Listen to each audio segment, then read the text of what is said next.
Rollerderby on meidän jokapäiväistä arkipäiväistä elämää oikeastaan. Kai se on jonkinlaista terapiaa samalla, kun se pääsee möyhimään ihmisten kanssa ja riehumaan ja päästään höyryjä kanssa. Se on vähän niin kuin sakkia, mutta joku viskoo koko ajan tiiliskiviä.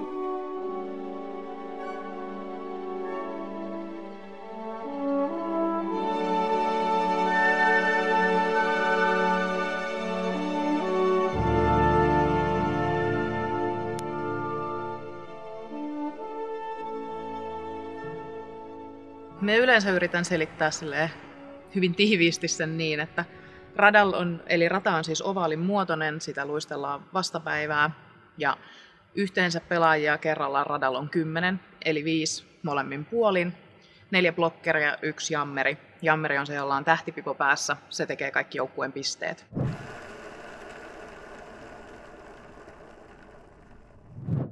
Ja pisteitä saa siitä, kun ohittaa muita pelaajia, eli ei ole mailoi eikä palloi, eikä mitään muuta kuin pelivälinettä. Pelaajat on pelivälineitä. Sitten siellä kentällä on myös pivottihattuinen pelaaja, josta voi tehdä jammerin.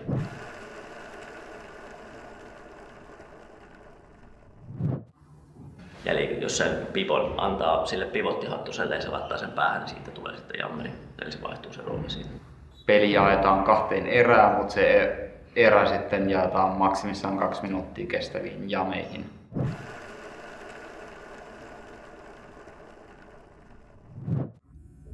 Ja se mikä tässä on myöskin oleellista on, että kuka pääsee ekana läpi, niin ne kontrolloi sitä kelloa. Eli ne voi keskeyttää sen jamin sitten siinä taktisesti sopivalla hetkellä. Piirit on pienet, niin sinne hakeutuu ne tietyn tyyppiset ihmiset. Siellä on tosi hyvä yhteisöllisyys kyllä niin kuin aika lailla kaikissa tiimeissä.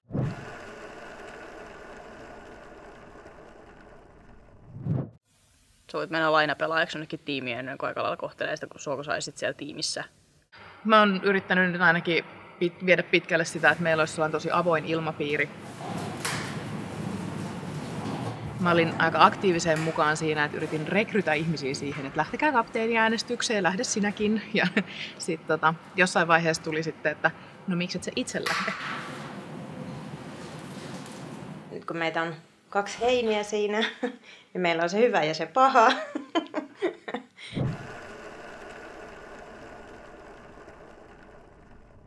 Toisten kannustaminenhan siinä on se kaikkein tärkeintä.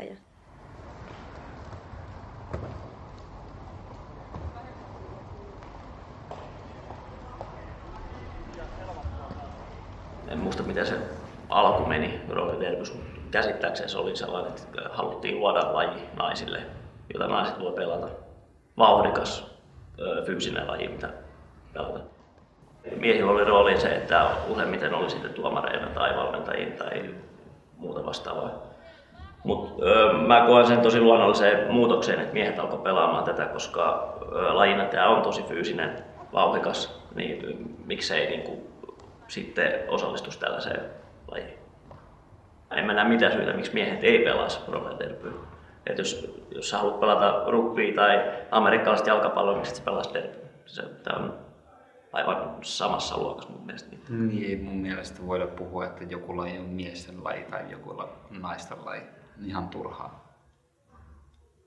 Meillä on tosiaan miehet ja naiset samassa harjoitellaan samaan aikaan. Molemmilla on oma joukkue, mutta että treenataan samaan aikaan. Ja mulle se ei ole koskaan ollut silleen mikään juttu, koska me on aloittanut sellaisella alkeiskurssilla, missä meillä oli myös miehiä siinä samassa. Niin me on niin aina sen koko ajan, kun me on pelannut, niin me on pelannut miehiä vastaan ja miesten kanssa. Aika monella vissiin on vähän semmoista käsitystä, että rollerderby on vain naisille. Että ei miehet voi pelata rollerderbyä, niin sitten mä vaan kun mä näin, että alkas miehiä, niin mä olin, että okei, siistii. Että niinku tää lähtee äijiikin mukaan, että toi on tosi kivaa.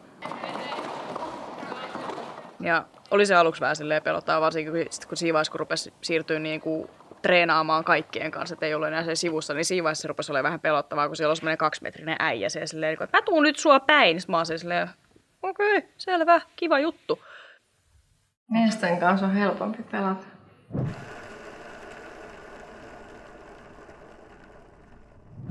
Koska ne ei valita.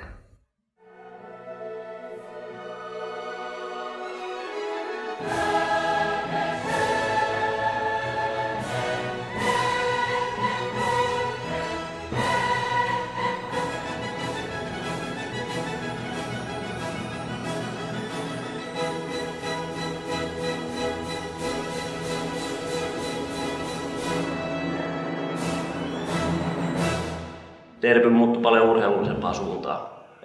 Se oli enemmän ehkä vielä sellaista naisten show-tyylistä kapinaa ja sellaista niin vastaavaa. Siinä on paljon sellaisia elementtejä, mitkä ei ollut niin urheilullisia. Verkkosukkahousut. Esimerkiksi. Ja sitten just nämä kaikki Derby-nimet ja vastaava sellainen kulttuuri, mikä siihen liittyy. Se ei mennyt pois, mutta se alkoi hiipumaan ja se mielenkiinto alkoi siirtymään urheilullisempaan suuntaan.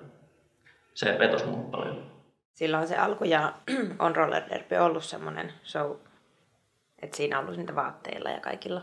Mutta silloin kun itsekin tuli Jokeihin mukaan, niin ei se enää, se on koko ajan vaan mennyt enemmän urheiluun. Ja mun mielestä parempi, että se on urheilu.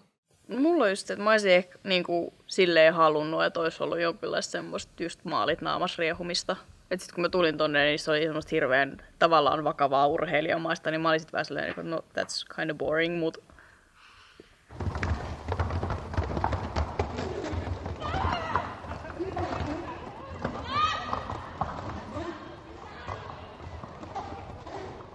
en uskalla sanoa, että ketään joukkuetta vastaan lähtisi yhtään kevyemmin pelaamaan. Tai jäätiin pois siitä SM-sarjasta tai kapista nyt, niin sitten siirryttiin divariin, niin ihan samalla tavalla lähdettiin sinne pelaamaan. Niin 3 vuotta pelattu korkeammassa siis pääsarjassa ja sitten nyt ollaan tiputtu divariin. Et se oli aika iso kolaus minulle ainakin.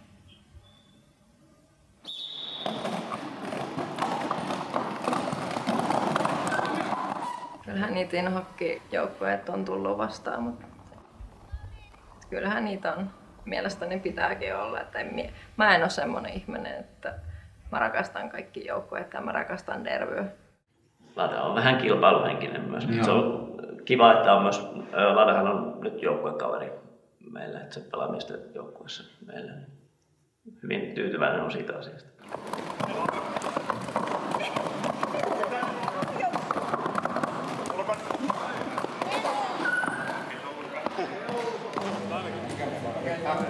Mä kävin aktiivisesti, niin mulla oli semmoinen olo, että mä en ole tarpeeksi hyvä ja silloin kanssa kilpailtiin niin aika lailla Suomi-tasolla, niin mä olisin, että en mä todellakaan sinne mene. Mulla oli vielä siinä vaiheessa niin epävarmaa nämä penikka-ongelmat, että mä en siinä vaiheessa viittynyt lähteä mukaan. Ainahan sitä lähdetään joka kisaan omalla, ei sitä mietitä, että miten edellisen kerran pelattiin. Ihan omaa peliä lähdetään pelaamaan.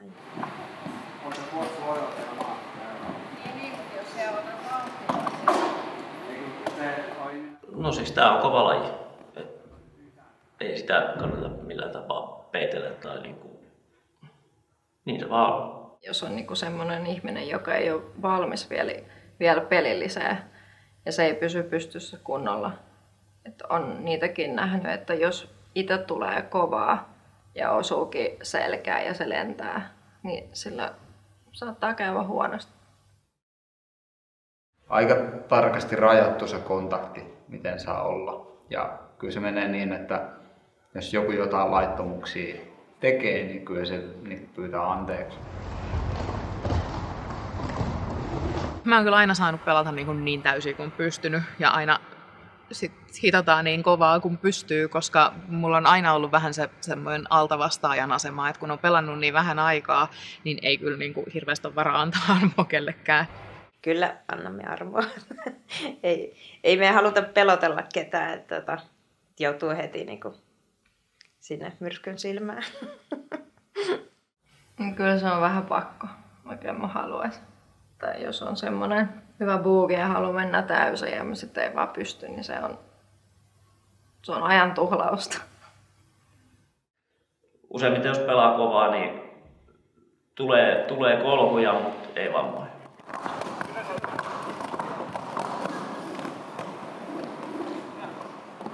Pari kertaa on pyörättänyt nilkkani, eli kaatunut sen päälle. Että se on venähtänyt. Ja se on puoli vuotta aina sen jälkeen mustana ja kipeä, mutta ei sen kummempaa. Murtu ranne yhdessä pelissä.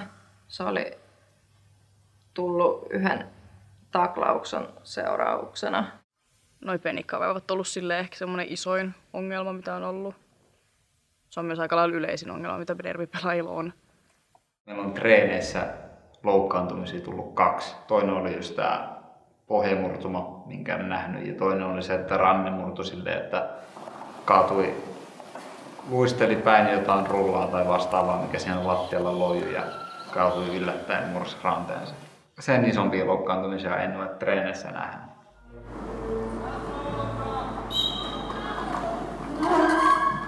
Automaattisesti, jos sä harrastat tätä lajia, niin se pitää sitten olla kunnossa. Et se on aika hyvä motivaatio sillä, että jos sä tulet 3 kertaa viikossa pelaa derbyä, niin sä tulet pysyä kunnossa. Siis kannattaa sitä aina mennä kokeilemaan, jos yhtäkään epäilyttää, että olisi vähänkin kiinnostunut, koska sitten se vaan vie mennessään, jos tykkää vauhdista tai muutenkin strategiapelistä, niin kannattaa tulla, kun siinä ei menetä oikein mitään.